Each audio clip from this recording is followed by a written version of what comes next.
So we have a very special fireside chat coming up next. And I'm really incredibly honored to sit down with Gregory Jaffe, a senior advisor in the Office of the Secretary at the U.S. Department of Agriculture. Please give him a round of applause. Nice to see you, sir. And Karen Ross, I love her, the Secretary of the California Department of Food and Agriculture. Please give her a round of applause. She didn't fall. She didn't fall. Thank you both so much for joining me, and I know it's such a busy climate week for you both, and I'm honored you can be here. So on this last panel, we had really great points about soil health, so I want to give you both a chance to respond to something you heard or maybe you didn't hear that you think should have been brought up. And Secretary Ross, over to you. All right, so it was a great panel. I loved everything that everybody had to say, and I just think it's so meaningful that with intention, we're focusing on this foundation that has been able to feed us all these years, but we cannot borrow from the future. And that's why the timing of doing these kinds of conversations is so critically important. And I feel very lucky that I once worked for Secretary Vilsack at the beginning of these ideas about climate smart agriculture, which starts with soil health and the building blocks for what that means. And so when I got back, I had this big lofty idea of being able to take that, but put it to work in California, because we have such differences, the same, but I grew up on a farm in the middle of western Nebraska, which is the middle of nowhere, and so the diversity and the microclimates and the soils. And so before we ever had incentive dollars, and we've been very fortunate in the last decade to have that, we first took the time with scientists from across agencies, an all-of-government approach, to say this is what we mean by climate-smart agriculture. Yeah. And it took us a while to get the funding for soil health, but we have now invested over $125 million in incentive grants, 1,500 farms.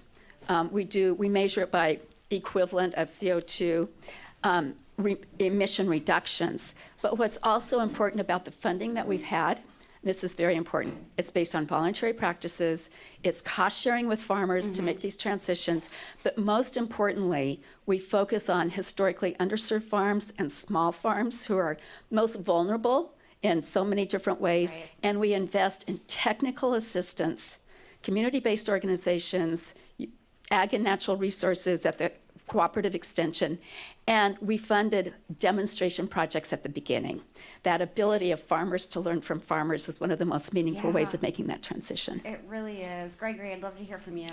Yeah, so I was struck by, I heard the panel, and they all made a lot of really important points there, and I was thinking about our portfolio of what we're doing at USDA, and I was sort of pleased to know that we actually are trying to solve some of those problems or provide information for some of those. And I'm just going to give a couple of examples. One was there was a discussion about how to measure this and how do we measure and verify that. And so we recently invested $300 million from the IRA that was talked about earlier to understand and measure the soil carbon, to look at greenhouse gas benefits from NRCS practices. And so, we hope that in a few years we will actually have some answers to some of those questions that were being brought there. So that was one example. And another one I just wanted to give was, there was a lot of discussion about fertilizer and how do we use fertilizer. And one of the areas that I work on, lead in the department, is the bioeconomy and bio-based products. And so another program we've had more recently is the Fertilizer Production Expansion Program at the Rural Development. And we've given a lot of funding to increase domestic production of fertilizer.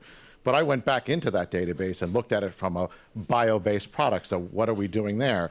And I was, pleasantly surprised to see, a rough estimate, maybe 20 or 25% of those projects are using bio-based materials, biomass, or food waste, to get to our next panel, to produce fertilizers, to produce nitrogen fertilizers. And so I think that also fits with some of the comments that were made in the panel. No, it's so exciting. I'm especially excited about the data that's being collected and the bio-based fertilizers. It's really important. Karen, I want to turn back to you and talk about what you're seeing from farmers on the ground. What are they thinking, and what are they doing around resilient, regenerative, climate smart farming? Yeah, so all of our climate smart programs are oversubscribed. We introduced our first one around irrigation practices in the heart of our first historic drought. I've now lived through 2, which is why I look so old. Okay, there's a reason for this. But improving irrigation practices over the time that we have, we are using less applied water, 14% less applied water, but we're getting 38% more productivity. Wow. When we improve our irrigation practices, we automatically reduce runoff, emissions, and we're still maintaining our productivity.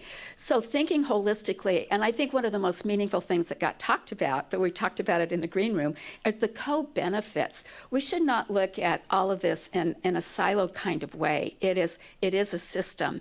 And so the work that we're doing is a more holistic approach. Yeah. And I think that's helped with our farmers because we're not saying, you did this, get us out of this. We're saying we want, my goal in life, every farmer, every acre has at least one climate smart ag practice. But once they do this, it starts to make a business case. If we cannot help them see not only it makes me feel good to do this, and some farmers are going to do that.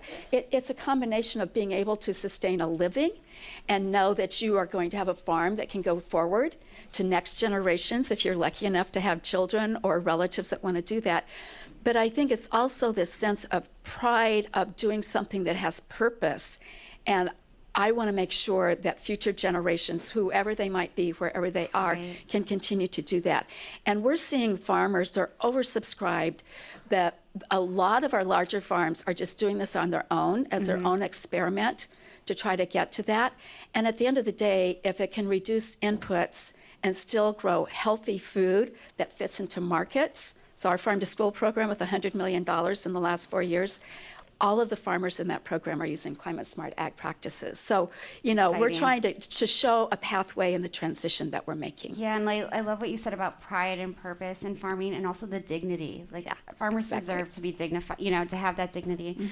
Greg, I'm hoping you can talk about some of what the U.S. Department of Agriculture is doing to try to help farmers grow food more sustainably and help support rural economies.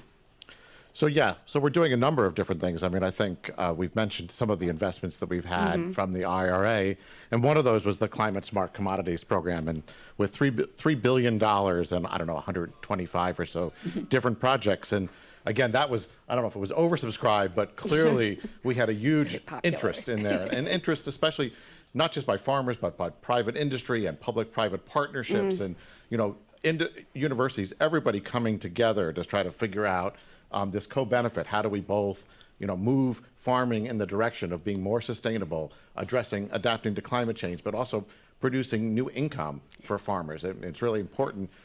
Secretary Vilsack, it's really important to him, it's important to the Biden administration that we keep farmers farming the land, Right.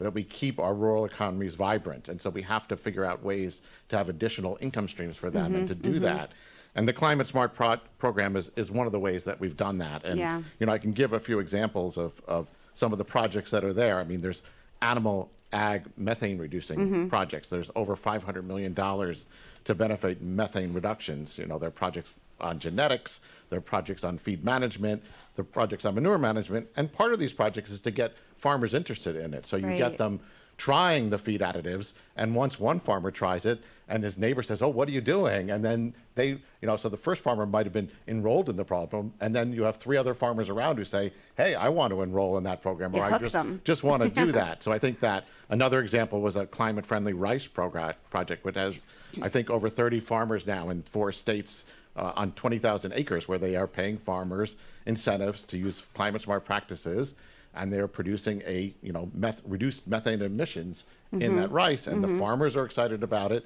The company that's processing that rice is excited about it, and now they're actually selling it to consumers with a label that talks about that. Yeah. And hopefully consumers will be interested in buying it, and we'll have that pull from the marketplace back to all the way back to the farm and to the rural community. So I think those are some of the examples Right. Danny, of how we're doing it. can Go I ahead, just of add course. one benefit we haven't talked enough about is the excitement this creates for the younger generation. We think a lot about next generation talent and tools, because guess what? When I sit in a coffee shop with some of my friends and we're talking about how hard it is, how hot it is, how bad the markets are, how overregulated we are, I hear that one a lot. I'm like, do you think these young kids behind you think farming is a great future to go into? But to have that sense of purpose that I can grow food and be be a climate warrior, that's exciting. And I think we have to think about how much on the edge we are about how do we attract more people into farming on a global basis so it can be a way to feed your family and have some income and still have the next generation see that as a really viable option, whether it's on the farm or in the whole value chain of what makes farming work. It's such an important point, and we heard this morning from a young farmer who became a farmer because she's a climate warrior. And I think that's so exciting that people are coming into this because they want to solve the climate crisis. It's a really exciting time. My next question is for both of you, and it kind of relates to what you just said, Karen. When we lose farms, we lose so much more than the food produced on those farms. We lose a whole sense of community and the businesses that support those farms. Can you both talk about that? And Greg, maybe I can turn to you first. No, I mean, anybody who's seen the Secretary's whiteboard speech will see that, in the last 5 years, we've lost 140,000 farms, and I think it's over 500,000 farms. The acres, I can't repeat to you, but it's millions and millions of acres of farmland. And unfortunately, we don't gain that back. And so how do we keep farmers on the farm? How do we keep those rural economies vibrant? And that's been, what I've been tasked to, and pretty much everybody else in the Department of Agriculture throughout this country has been tasked to. How do we build additional income streams so that we get farmers producing the food and the nutrition security we need, but also producing other products, feed, fiber, fuel, bio-based products? How do we build income streams that allow them to stay on that farm and build those vibrant communities? And so we do that. And as I said, I sort of lead our bioeconomy effort, and it's every mission area. And so we have, our rural development is spending lots of funds trying to build bio-based products. But it's not just using biomass to, but we want to use biomass to produce a bio-based product, but we want to do two other things. We want to make sure that it's U.S. farmers who are growing that biomass to do that, and we want to make sure that that industry that's producing that bio-based products locates within that rural community, so that those jobs go back into that community and it builds that community. And I think we do that through our loan programs and grant programs. We're doing that with the Forest Service and the research they're doing to use our woody biomass that's out there, to use the hazardous fuel that we need to safeguard the West in a productive way, so we're not just releasing that as greenhouse gas emissions when it gets burned, either on purpose or not on purpose, but that we can actually turn that into renewable natural gas, so we can turn that into fertilizer, so we can turn that into sustainable aviation fuel. And of course, we do a lot of the research within our research arm to sort of come up with those kind of products and give that to industry, sort of a leg up, like, okay, we've learned how to take food waste and turn it into bioplastics. We're not the people who can develop that further. Can you guys do that? Is there a startup in your community that can do that? So that's what we're really trying to do. Yeah, and it really builds those rural economies back up because they've suffered so much. Karen, do you want to So this is heavy on my mind. I do not want to be the first Secretary of Agriculture for the great state of California when we could lose up to, some estimates, 1 million acres of farmland.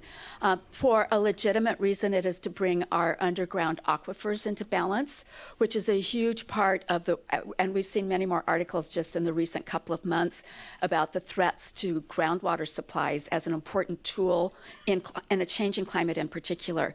But our implementation of the Sustainable Groundwater Management Act is really a forcing mechanism to think about the land is one thing that may have to be retired. How could it be repurposed? Could it be an alternate fallowing kind of thing? But if we only look at what it means for the landowner, sure, we'll turn it all into solar, which will be a lease payment once a year, or well, I'll take part of this and we'll turn it into warehousing, which is starting to really come into our Central Valley, and housing, which eats it up, because we all know we need affordable housing. But let's do a better job of understanding community benefits and how do we measure that. It's the jobs. Not all are full-time year-round, but many are. Right. It's all these small businesses that provide services, seeds, all the inputs. I call agriculture a renewable resource because it's activity we do every year. So it's supporting all of those businesses on the input side as well as we add value, like all the way to our ports with products that might go out or whatever it might be. So how do we intentionally bring the land use issues are inclusive of all the people that could be impacted, understanding that land use is a sacred local government role. And so what is the appropriate way for states and federal governments to give the signals to help do that kind of quantification?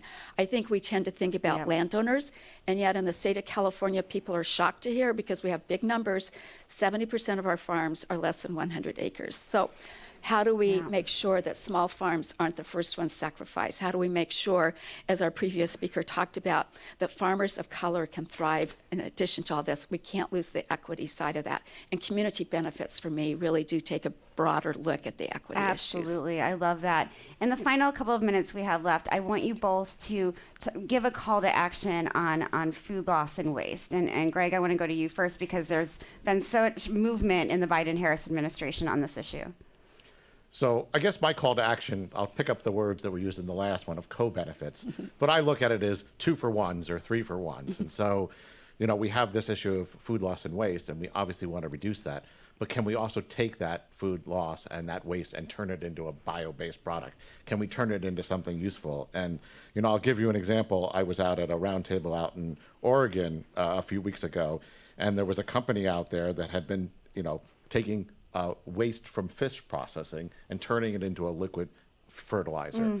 And they were getting additional funding from USA to now build a second facility in Texas, in the Gulf Coast, to take shrimp waste and turn it into fertilizer. And so I know everybody out here probably, we all generally think about agriculture, but a lot of us have our unique issue. You might be here because you're thinking about soils, or you might be here because you're thinking about food waste or about pesticides or pollinators or things like that. But the call to action to me is, how do we both solve the problem you want to solve, but at the same time get a double benefit or a triple benefit and make agriculture more sustainable, build rural economies at the same time? Think about how do we get those additional benefits from the one action that we're all working on. Those win-win-wins. Yeah. They're Exactly. awesome. Karen? So I would just say food waste is something every one of us can do something about. When you look at the waste streams and how it's utilized sometimes on the farm, it's utilized for feed or compost or whatever it is. But food waste, a big percentage, and I know you have an upcoming panel, so this is a lead-in for Emily. Thank you. A big part of food waste is like, everything was beautiful at the farmer's market. I bought way too much, and then I realized I have a dinner every night of the week, and then it's slimy and green, and I don't know what it is. Like, we all have these opportunities to make these kinds of personal choices, which collectively add up. So I would say it's important to be advocates, it's important to do the policy, but it's important to also think about, this is something I can do something about, and teach the young people, our future generations who are very conscientious about that, to do something about it collectively. And then I'll send it to you for bioproducts, but whatever we do, let's keep it out of landfills because of the methane emissions, okay? Right on. Yes, definitely Thank you. out of landfill. Thank you so much. Please give these public servants, they are public servants, a round of applause. Thank you both so much. What a delight.